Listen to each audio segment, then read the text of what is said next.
নায়েক, আপনার লেকচারের জন্য অনেক ধন্যবাদ। আমার প্রশ্নটা হলো, আপনি বলেছেন আপনি শান্তি প্রচার করেন। আপনি ইসলাম ধর্মের শান্তির ধারণাটা খুব সুন্দরভাবে বললেন। আপনার মাইক্রোফোনের সামনে লেখা আছে পিস, তার মানে শান্তি। আমিও আপনার সাথে অনেক বিষয়ে একমত। আমার প্রশ্ন হচ্ছে, তারপরেও কেন আপনার কথাগুলোকে বিতর্কিত হিসেবে দেখা হয়? ইসলামিক বিশ্বে বিভিন্ন মুসলিম বিশেষজ্ঞগণ তারা আপনার কথাগুলোকে ভুল বলে মনে করেন। এরকম হওয়ার কারণটা কি? আপনি বললেন যে হোম সেক্রেটারি আপনাকে যুক্তরাজ্যে নিষিদ্ধ করেছেন মিডিয়ার ষড়যন্ত্রের কারণে। তারপরেও অনেকেই কেন আপনার কথাগুলোকে অপছন্দ করে? ভাই, খুব সুন্দর প্রশ্ন করেছেন। আমি যদি শান্তির বাণী প্রচার করি, শান্তি প্রচার করি, তারপরও অনেকে আমার বিরুদ্ধে, মুসলিম আছে, অমুসলিম আছে, যুক্তরাজ্যের হোম সেক্রেটারি। ভাই, আপনাকে বুঝতে হবে, যখন কেউ জনপ্রিয় হয়ে যায় তখন অবশ্যই তার বিরুদ্ধে কিছু লোক থাকবে। সেই জনপ্রিয় মানুষটা ভালো কাজ করতে পারে, খারাপ কাজও করতে পারে। আমি আপনাকে একটা সুন্দর উদাহরণ দিচ্ছি। বর্তমানে মাইকেল এইচ হার্ট নামে একজন লেখক, তিনি একটা বই লিখেছেন, পৃথিবীর ইতিহাসে প্রভাবশালী 100 জন মানুষ। তিনি খ্রিস্টান হলেও তালিকায় 1 নম্বরে রেখেছেন সবচেয়ে প্রভাবশালী মানুষ নবী মুহাম্মদ সাল্লাল্লাহু আলাইহি সাল্লামকে।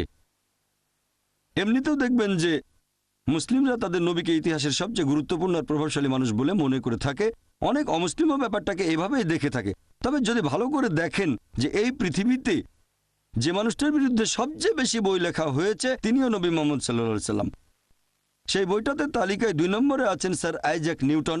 তিনি আসলে সব মানুষের কাছে সেভাবে পরিচিত নন, তিনি ছিলেন বিজ্ঞানী। সেই তালিকায় 3 নম্বরে আছেন যীশু খ্রিস্ট বা ঈসা আলাইহিস সালাম। খেয়াল করলে এটাও দেখবেন, পৃথিবীর ইতিহাসে যার বিরুদ্ধে দ্বিতীয় সর্বোচ্চ বই লেখা হয়েছে তিনি হলেন যীশু খ্রিস্ট বা ঈসা আলাইহিস সালাম। এই বইগুলো দেখে আমি কি এমন সিদ্ধান্ত নেব যে নবী মুহাম্মদ সাল্লাল্লাহু আলাইহি ওয়াসাল্লাম এবং যীশু খ্রিস্ট বা ঈসা আলাইহিস সালাম তারা ভালো মানুষ ছিলেন না?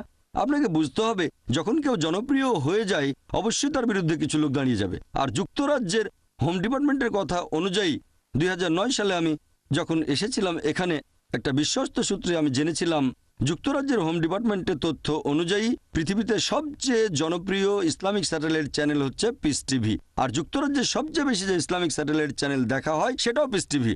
শুধুমাত্র মুসলিমরা যে দেখে তা নয়, অনেক অমুসলিমও পিস টিভি দেখে। এই রিপোর্টই বলছে পৃথিবীতে সবচেয়ে জনপ্রিয় ইসলামিক বক্তা হলেন ডক্টর জাকির নায়েক। আর যুক্তরাজ্যের সবচেয়ে জনপ্রিয় ইসলামিক বক্তাও ডক্টর জাকির নায়েক। এই কারণে হোম ডিপার্টমেন্ট আমাকে অনুরোধ করেছিল যে আমি সেই মুসলিমদের কাছে পৌঁছাতে পারবো কি না যাদের কাছে ইউকে সরকার পৌঁছাতে পারছে না। তবে এখন সরকার পরিবর্তন হয়েছে আর আমার মনে হয় এটা আসলে একটা রাজনৈতিক পদক্ষেপ, কোনো আইনি পদক্ষেপ নয়। আর হয়তো তারা চেয়েছিল জনপ্রিয় কাউকে, যাতে সবাইকে জানাতে পারে আমরা মুসলিমদের বিরুদ্ধে খুব কঠোর। আর আমার মতামত জানতে চাইলে বলবো, আমি রাজনৈতিক নেতাদের চেয়ে বিচার বিভাগের উপর বেশি ভরসা করে থাকি।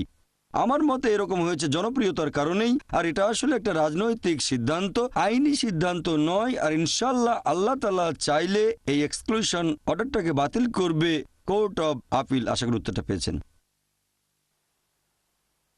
ধন্যবাদ। আমার নাম মিলিয়াস প্যালিওলাস, পেশায় একজন আইনজীবী, ঐতিহাসিক এবং ধর্ম বিশেষজ্ঞ।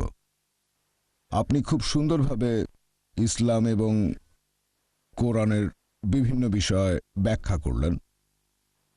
তবে ইহুদি ধর্ম, খ্রিস্টান ধর্ম আর ইসলাম, এই সবগুলো ধর্মই ইব্রাহিমের ধর্মবিশ্বাস। একজন ইহুদিও প্রায় একই রকম কথা বলতে পারবে। আপনি যেসব কথাগুলো বলেছেন উদ্ধৃতি দিতে পারবে কোরআন থেকে, উদ্ধৃতি দেবে তাওরাত এবং তালমুদ থেকে। একজন খ্রিস্টানও আপনার মতোই কথাগুলো বলতে পারবে বাইবেলের ওল্ড টেস্টামেন্ট আর নিউ টেস্টামেন্টের উদ্ধৃতি দিয়ে। আর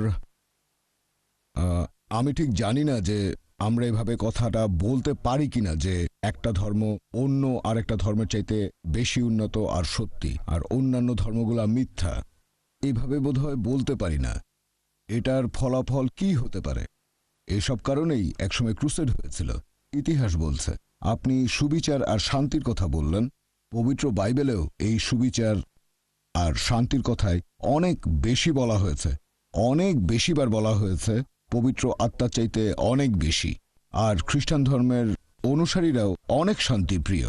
313 খ্রিস্টাব্দে রোমান সম্রাট তাদের সমর্থন করেন। এখন আপনার কথাগুলোর সাথে ইহুদি বা খ্রিস্টান ধর্মের কথার পার্থক্যটা কি আর তার ফলাফল কি হতে পারে? ভাই খুব সুন্দর প্রশ্ন করেছেন। আমি আপনার সঙ্গে একমত। যদি ইহুদিদের ধর্মগ্রন্থ পড়ে দেখেন, খ্রিস্টান ধর্মগ্রন্থ, সেখানেও দেখবেন শান্তির কথা আছে। আমি আমার কোনো লেকচারে এরকম কথা কখনোই বলিনি যে অমুক ধর্মটা শান্তির বিরুদ্ধে অথবা অমুক ধর্মটা সন্ত্রাসবাদকে সমর্থন করে। আমি বলেছি সবগুলো ধর্মই সন্ত্রাসবাদের বিরুদ্ধে। আমি আমার লেকচারে আরেকটা কথাও বলেছিলাম যে কোরআনের একটা আয়াত সূরা মাইদা অধ্যায় 5 আয়াত 32, এই আয়াতটা খুব জোরালোভাবে বলছে। আমি অন্য কোনো ধর্মগ্রন্থে এরকম কোনো কথা দেখিনি, কারণ আমি কম্পারেটিভ রিলিজনের ছাত্র। আয়াতটা বলছে যদি আপনি একজন নিরীহ মানুষকে হত্যা করেন তাহলে আপনি যেন পুরো মানুষ জাতিকে হত্যা করলেন, আর যদি একজন নিরীহ মানুষের জীবন বাঁচান তাহলে যেন পুরো মানুষ জাতিকে বাঁচালেন। এটা মাত্র একটা আয়াত। তবে সাধারণভাবে আমি একমত যে বেশিরভাগ ধর্ম, প্রায় সবগুলোই শান্তির বাণী প্রচার করে। এই কারণে যীশুখ্রিস্ট বা ঈসা আলাইহিস সালাম বলেছিলেন, নিউ টেস্টামেন্টের গসপেল অফ লুক অধ্যায় নম্বর 24 অনুচ্ছেদ 36, তিনি উপরের ঘরে গিয়ে তাঁর শিষ্যদের উদ্দেশ্যে বলে উঠলেন সালাম আলাইকুম। এটার মানেও একই, তোমাদের উপর শান্তি বর্ষিত হোক হিব্রুতে। তাহলে দেখা যাচ্ছে যীশুখ্রিস্ট বা ঈসা আলাইহিস সালামও সম্ভাষণ করতে গিয়ে বললেন সালাম আলাইকুম। আর এই কথাটাকে যদি আরবি করানো হবে আসসালামু আলাইকুম, শান্তি বর্ষিত হোক। আপনি বললেন একটা ধর্ম আরেকটা ধর্মের চেয়ে উন্নত নয়। আমার মতে আমি বিশ্বাস করি আল্লাহ মাত্র একটাই ধর্ম পাঠিয়েছেন, তিনি অনেকগুলো ধর্ম পাঠাননি। পবিত্র কোরআন বলছে যে আল্লাহ মানুষ জাতিকে বিভক্ত করেছেন বিভিন্ন গোত্রে, বিভিন্ন বর্ণে, বিভিন্ন ভাষায়, যাতে একে অন্যের সাথে পরিচিত হতে পারে, এজন্য না যাকে অন্যকে ঘৃণা করবে। একমাত্র আল্লাহ তাআলা যে ধর্মটা পাঠিয়েছেন সব নবী রাসূলগণের কাছে, হোক তিনি মুসা অথবা হোক যিশু বা ঈসা আলাইহিস সালাম, মুসা আলাইহিস সালাম, মুহাম্মদ সাল্লাল্লাহু আলাইহি সাল্লাম, সেটা হচ্ছে আল্লাহর কাছে নিজের ইচ্ছাকে সমর্পণ করা। আর আমি বিশ্বাস করি যে নবী রাসূলগণ সবাই, যেমন ধরেন আদম, নূহ, মুসা, যিশু, মুহাম্মদ, তারা সবাই শান্তিতে থাকুন, তারা সবাই একটা ধর্মই প্রচার করেছেন, এক আল্লাহকে বিশ্বাস করা আর তার ইবাদত করা, আল্লাহ তাআলার কাছে নিজের ইচ্ছাকে সম্পূর্ণভাবে সমর্পণ করা। আশা করি উত্তরটা পেয়েছেন।